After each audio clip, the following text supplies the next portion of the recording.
De regreso a su programa Criterios hoy con el doctor Irán Gaviria, en esta amena conversación que hemos tenido hoy domingo.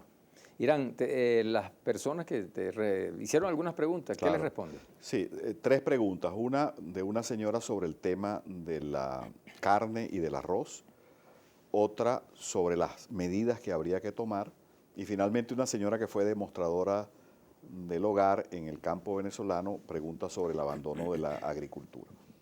En referencia a la carne y al arroz, nosotros fuimos un país autoabastecido en ambos renglones. Cifras en el caso de la carne de la Federación Nacional de Ganaderos, de la Asociación de Industriales de la Carne que se llama AICAR, de CONVECAR, el Consejo Venezolano de la Carne, o de Asofrigo, son cifras coincidentes. Nosotros en el año 98-99 produjimos 450.000 toneladas de carne de bovino y no hubo necesidad de importaciones, estábamos autoabastecidos. El consumo de carne entonces era un consumo de 17 kilogramos habitante año. Pero se planteaba en ese momento, Irán, el problema de la diferencia social en todo caso, ¿no? Personas que había carne pero no podían comprarla.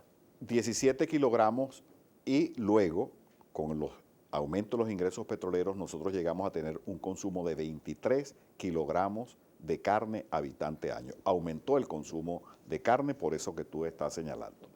Pero mientras en el 98 el 100% de la carne para esos 17 kilogramos habitante año era nacional, cifras de estas instituciones que yo he mencionado dicen que nosotros en el año 2014-2015 llegamos a producir 280.000 toneladas de carne y estamos trayendo del exterior 300.000 toneladas de carne.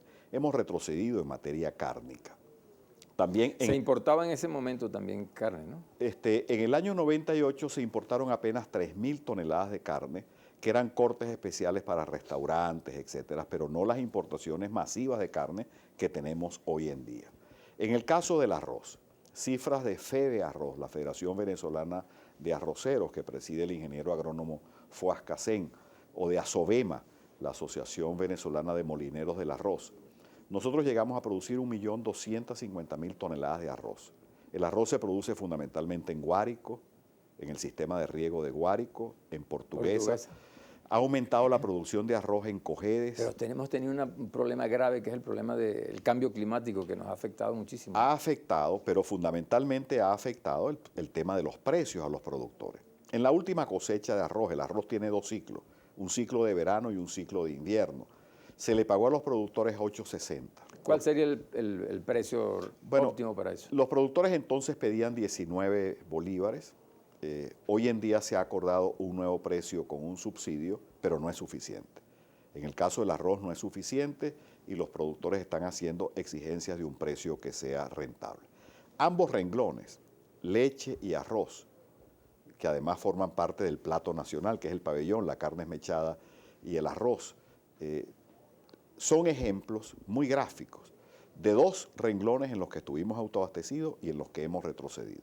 En esos renglones, así como en otros, pero leche, y carne y arroz, podemos aumentar la producción y volver a ser un país autosuficiente. La próxima pregunta, la otra pregunta que te hizo la persona. La segunda pregunta, ¿qué habría que hacer?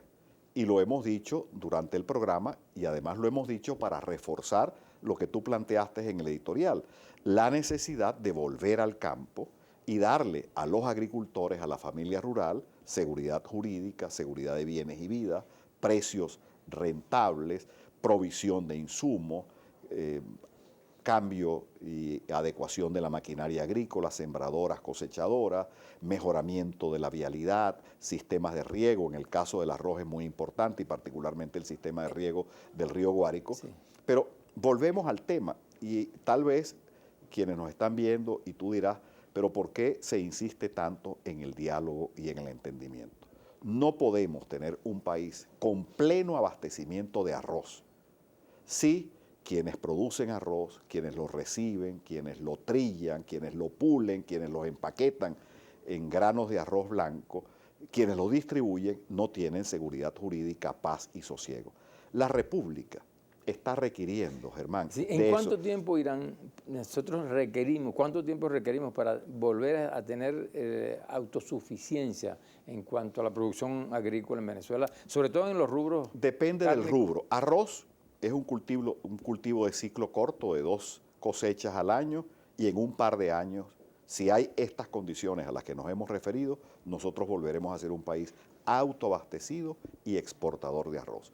El tema de la carne tarda más tiempo, 8 o 10 años, porque hay que recuperar el rebaño bovino, pastizales que se han deteriorado, y en el caso de la ganadería bovina, tanto de leche como de carne, porque tenemos una ganadería de doble propósito, el tiempo de recuperación será mayor. Pero de que tenemos las condiciones en Venezuela para seguir,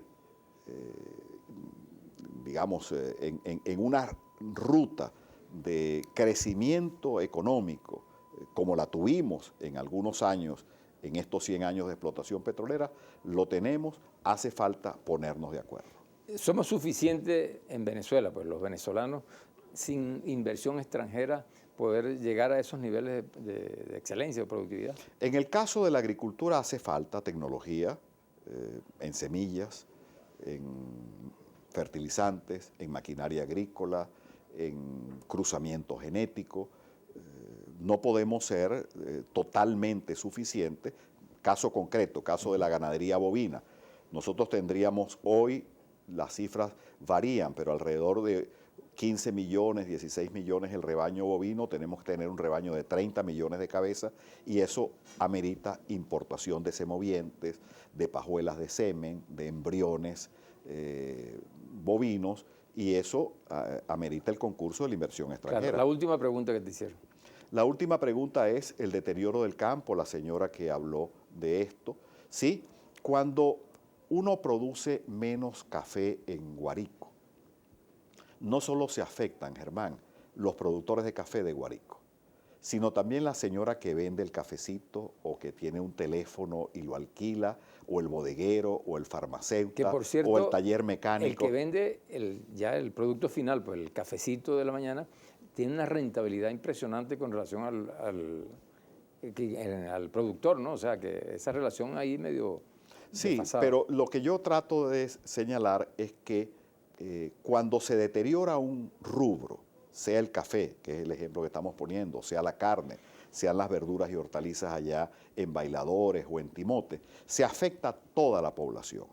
Entonces, recuperar la agricultura no es solo recuperarla para los productores de los bienes agrícolas, sino para el entorno rural venezolano.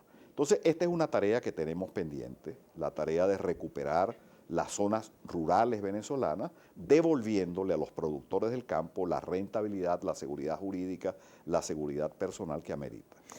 Irán, vamos a hablar del tema político, que es Claro. el ejercicio más común de los venezolanos. Tú fuiste amigo del comandante Hugo Chávez. ¿Qué reivindicas tú de esa personalidad tan arrolladora que fue el comandante Hugo Chávez? Bueno, tan sí, interesante y sí. tan emblemática, ¿no? Al final de la década de los 90, siendo yo presidente de FedeAgro, tocó a la puerta de FedeAgro acá en Caracas, en la Casa de Italia, una persona que quería hablar con nosotros. ¿En qué año? En el año 97. Esa persona nos dijo, hemos observado la posición de FedeAgro, que es una posición nacionalista a favor de la agricultura venezolana, en contra de las importaciones, y traía un mensaje del comandante Hugo Chávez. El comandante quiere hablar con los agricultores. Esa persona que tocó la puerta se llama Nicolás Maduro, que entonces era el responsable de asuntos sociales y económicos del movimiento Quinta República.